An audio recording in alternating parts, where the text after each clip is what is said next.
So hello guys, आज हम सीखेंगे कि सिंपल इंटरप्टेड सूचर कैसे लगाते हैं। तो मेरे पास ये छोटी सी मेरी सर्जिकल किट पड़ी थी, तो मैंने सोचा कि आज मैं सिंपल इंटरप्टेड सूचर लगाऊं एंड आप सबके साथ शेयर करूं। तो सबसे पहले ये मेरे पास है नीडल होल्डर। तो मैं नीडल को at the junction of the anterior 2/3 and the posterior 1/3 मैंने नीडल को पकड़ा है। नीडल को अच्छे से लॉक करने के बाद, पीछे इसमें लॉक होता है, उसको लॉक करने के बाद we have to just take this is the tooth forceps. तो इस टूथ फोर्सेप्स से हम स्किन और सबक्यूटेनियस टिश्यू को ग्रैब करेंगे and from superficial to do deep very slowly we have to go from one side to only in the one edge of the wound we have to pass the needle from superficial to deep. Okay, and very slowly we have to take out the thread. Now we will go towards the other edge of the wound.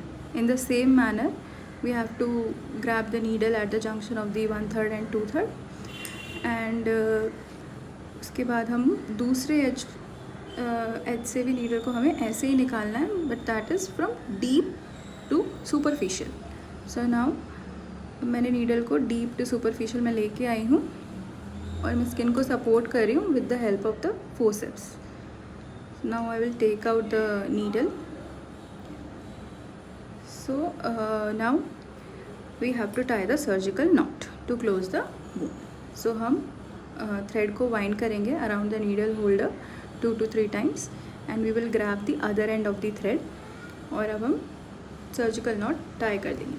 जो दूसरा and था उसको opposite side लेके जाना है. सो ये हमने पहली नॉट टाई कर दिया. Now to approximate the edges properly we will tie another knot in the same manner.